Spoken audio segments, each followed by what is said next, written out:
What the f?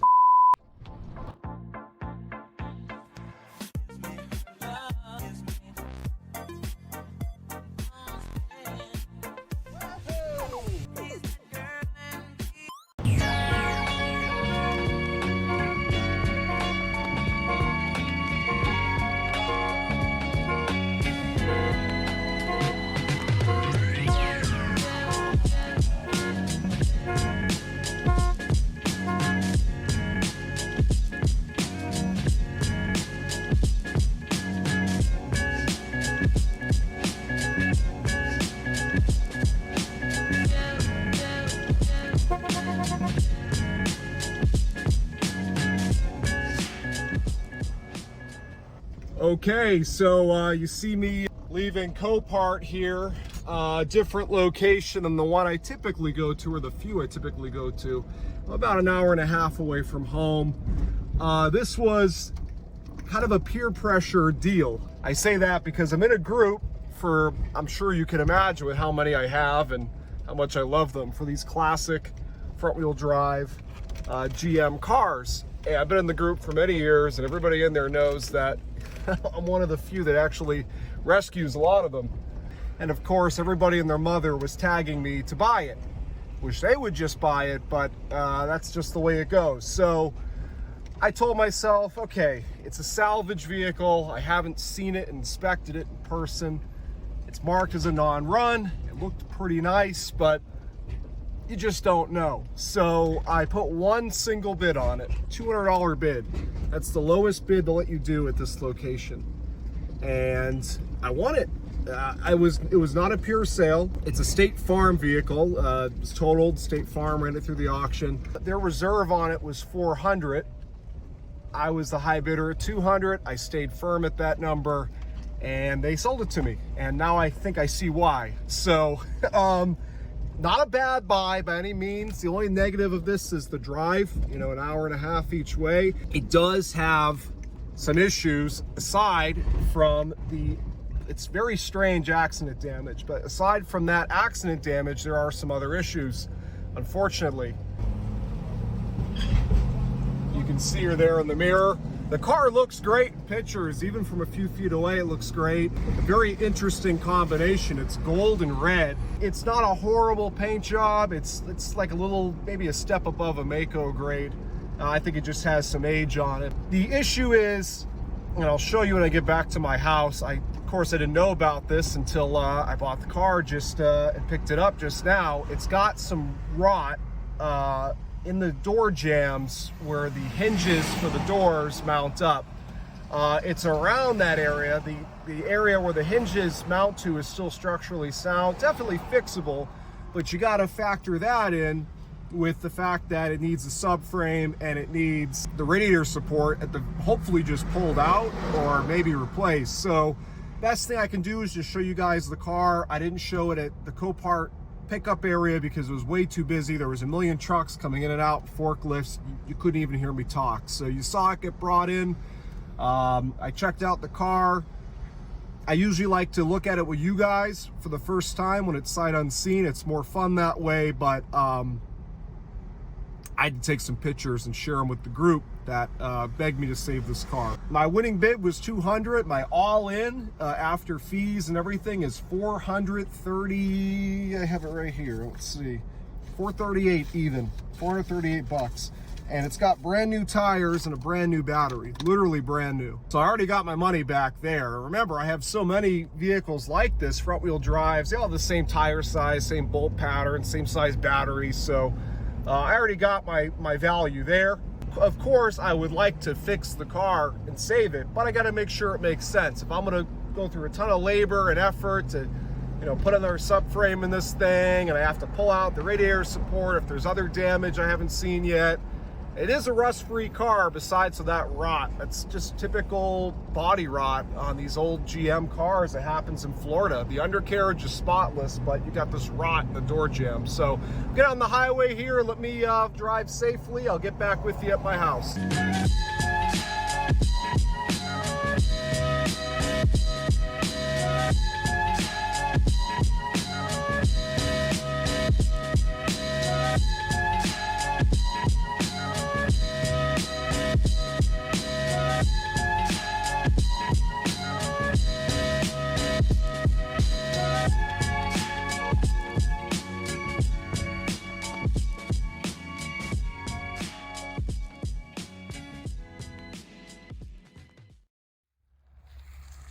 Okay, so I'm back home with the old Royale Brome. Again, I did look at it at the auction without you guys, without the camera, but I didn't look super thoroughly, so now we're going to take a thorough look. However, I still have to be somewhat quick because I'd like to get this thing running and driving before the sun sets, and it's well on its way to do that. Reason being, just to make it easier to move this thing around until I figure out what I'm doing with it, if I'm going to part it out or fix it. And I'll also make that determination hopefully now as we look it over together. So without further delay, let's take a look. Actually, you guys really haven't seen it at all. I'm thinking, because I put the pictures online, but those of you watching the video haven't seen it at all. So let me give you the rundown on this thing, what I've seen so far, and we'll see if we find anything else. Somebody, for whatever reason, decided that gold, champagne, whatever you want to call this color, and maroon are a good mix. To me, it looks like mustard and ketchup or McDonald's. I will say in person, it doesn't look as bad as pictures, but it still isn't a very good mix. But I'm not going to repaint the car, obviously. And this paint job must be older because it's already failing. For a Florida interior, Florida car since new, it actually isn't that bad. The headliner is not sagging. The seats are a little dried out. And, oh, I just noticed there's some tears here in the pillow top. That's unfortunate. Well, you know, there's enough of these in the junkyard. And not because they're junk cars, but because people don't appreciate them. So I'm sure I can have one of my friends up in the Northeast source me a seat if I decide to go all the way with this car. But that's unfortunate. I didn't realize that that's the thing about sight unseen. You take a look, this is the picture you get on Copart, and the seat looks good. And then you see it in person and it's not. So it's a little unfortunate to see that. I was going to say the seats looked really good for a Florida car. The rear seat does look good though. Very nice actually. You can see the Regency Brome insignia there in between the two seats. Very cool. What I think is so interesting about this car, you know, it's definitely a rarer car, a coupe.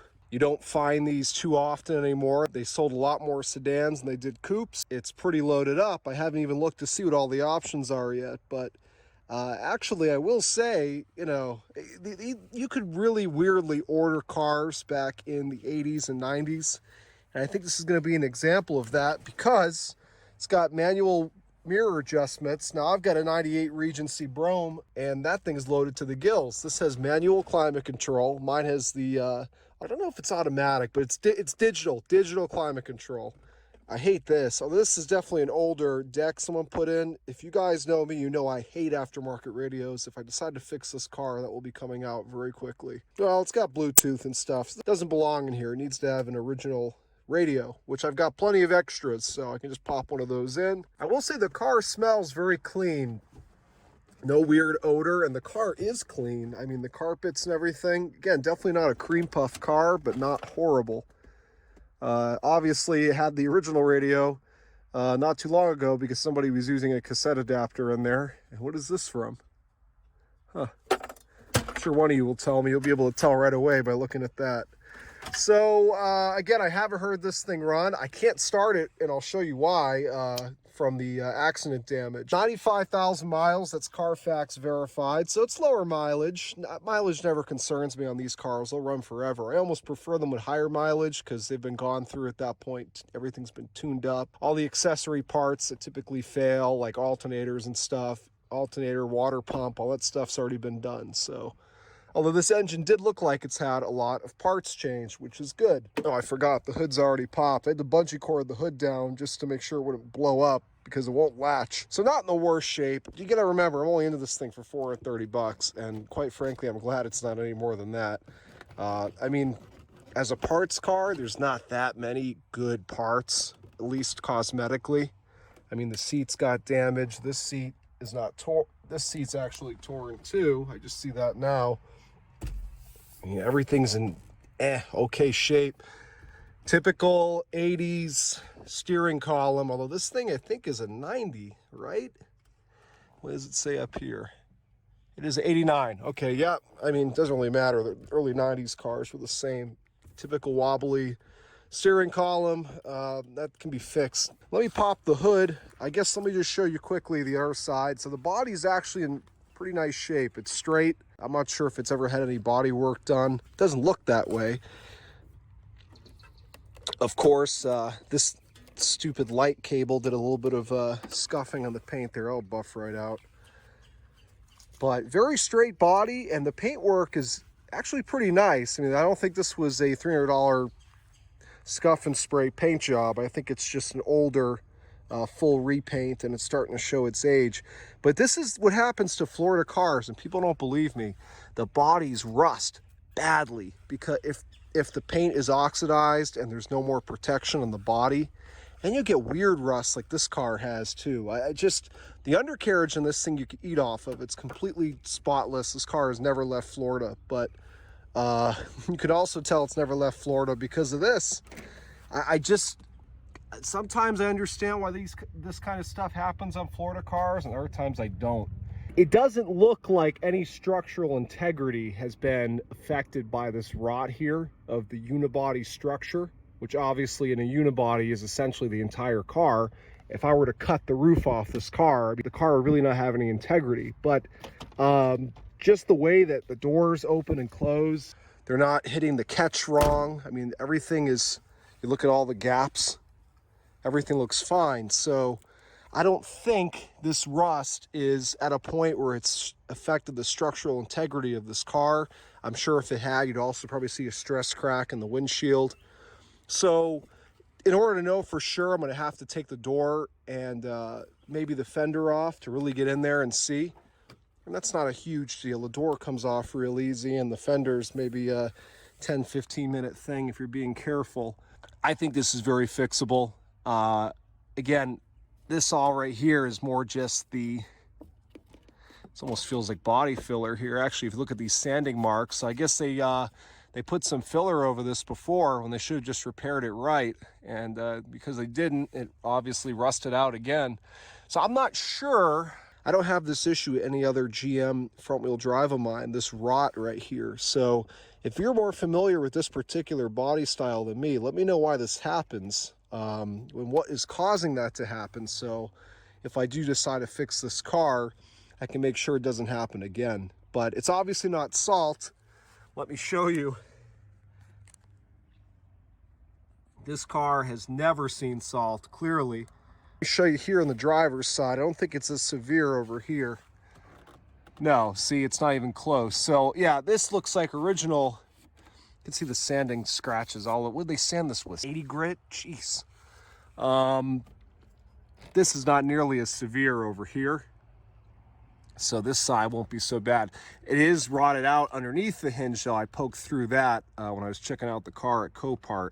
And you can see down here as well, it's starting to rust. But this, I mean, this is not through yet, so I just have to sand this and repaint it. No big deal there. A little bubbling starting back there. If somebody had fixed this when it started bubbling and just quickly sanded and sprayed it, it wouldn't have got to that point. That, aside from the structural damage, which I'm going to show you guys now, is the damage on this car. Otherwise, just cosmetics of a 30-something-year-old vehicle. Nothing horrible. Honestly, the body's nicer than most at this point, I'd say for sure. I mean, there's not a dent on this car. By the way, new tires all around. They're not Michelin's or anything. They're Starfires. Solaris. I don't know if these are a Chinese tire or what, but they certainly were quiet as I was towing this thing home, and they have brand new tread. All four have a date code of the 25th week of 2021. Beautiful dish style hubcaps. I love these. So looking back at the engine bay and the other issue with this vehicle, and in case this video is all over the place because I picked it up and explained afterwards, but this is a Salvage vehicle. You can see, well, it's strange here it says mechanical. The Carfax is interesting on this one because it was totaled for vandalism, but this isn't vandalism, this is an accident. But I guess, I don't know, obviously you shut the hood and you look at it on the outside, and besides the hole in the grill, you'd never know the thing was in an accident. It's a really bizarre accident. I'm not sure what it hit. Everybody I've shared pictures with of this thing is puzzled as well, but it really hit. You can see like a it ran into a pole or something and just totally took out the radiator. I have yet to see if there's any damage to the engine block. I don't think so, but you can see it literally stuffed pieces of the radiator right into the manifold. Looks like there might be a little damage here to this ignition module. You can see the plug's a bit bent, so this may not run actually. I didn't notice that. Obviously, that's not a huge deal to remedy as long as there's no damage to the engine itself. I don't think there is. I checked the oil, nice and dirty, but it's in there. And someone's gonna tell me I'm checking it wrong, and I'm gonna swipe it with a rag, but I don't think that would have came up dripping like that if there was nothing in it.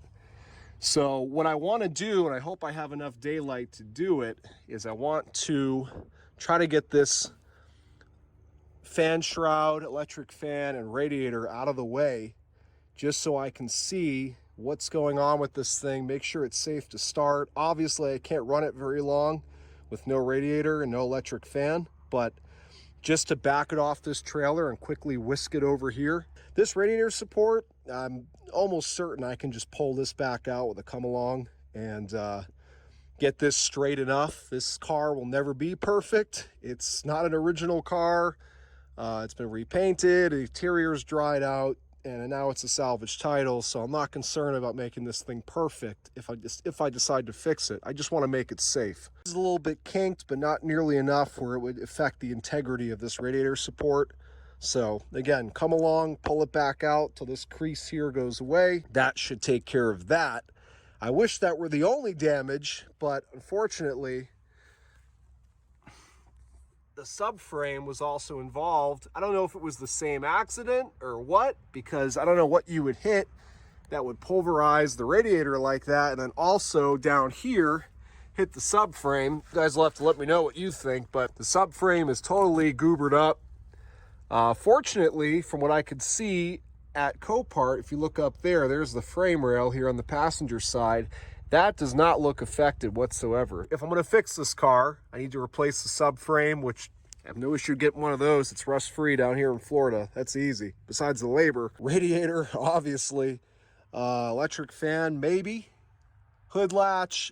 I actually bent this up. I was trying to latch the hood before I left, but the cable's got too much slack in it too. I didn't want the hood to get stuck, so I just left it.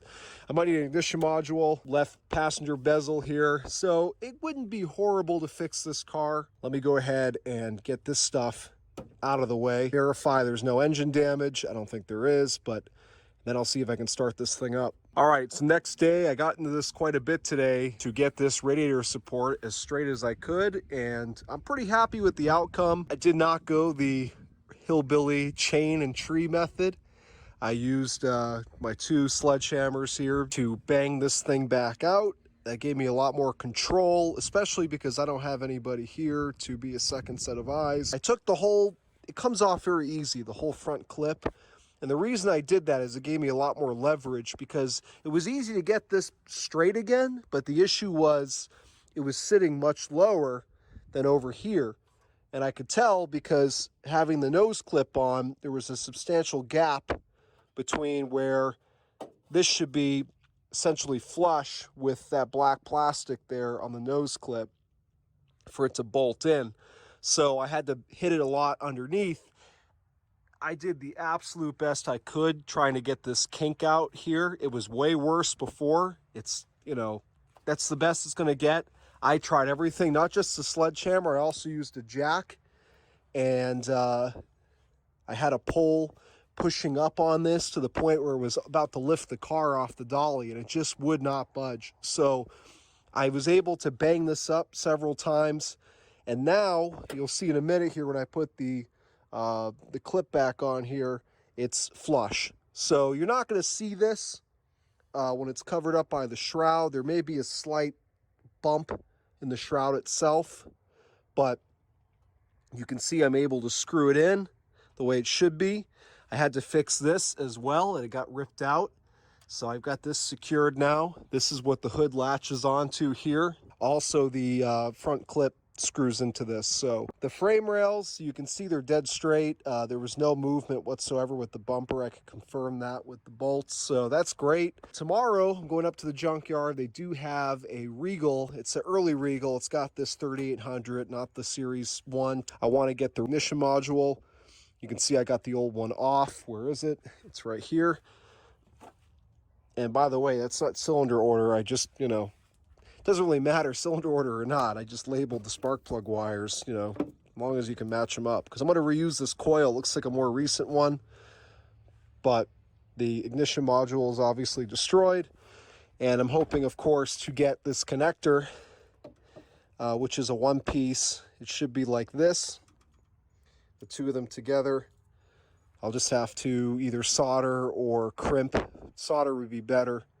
That on to the harness. And what else do I need? I think that's it. Unfortunately, again, it's a Regal, not a Delta 88 like this car. So if it were a Delta 88, I would get the bezel that was broken over here as part of the grill. This will also make it nice and easy to throw the radiator and the condenser in. But you can really get a good look at what work has been done to this, and you know, the subframe damage as well. You can see just how pushed up the subframe is here. It's up and in, and that's why the engine is slightly like this. So you may be looking at the work I did here saying, Al, it's not straight at all, the radiator support. It is straight. What's not straight is the engine. I can do the subframe completely separate from all this.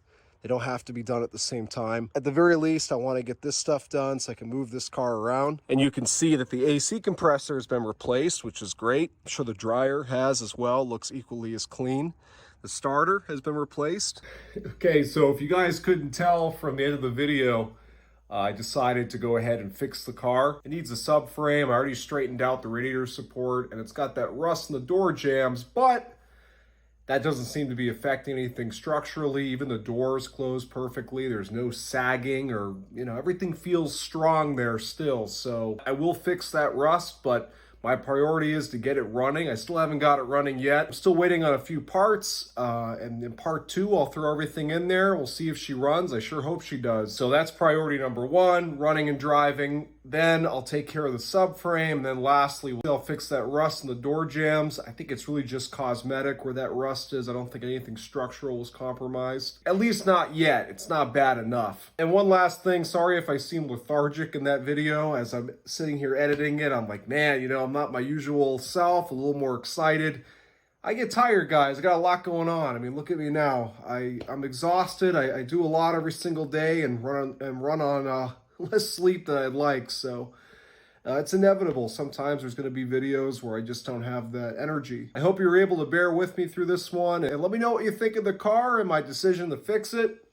You guys know me. It's not about money with these cars. I love them. So it may seem crazy that I'm doing all this work to it, but it's really not going to cost me that much. I mean, all the parts I've bought for it so far at the junkyard, like under 50 bucks. It's labor on my end, but I do these things when I have time. It's not a big deal. I enjoy doing them. They're almost therapeutic for me. So anyway, guys, that's going to do it. Thanks for watching. Keep an eye out for the next one.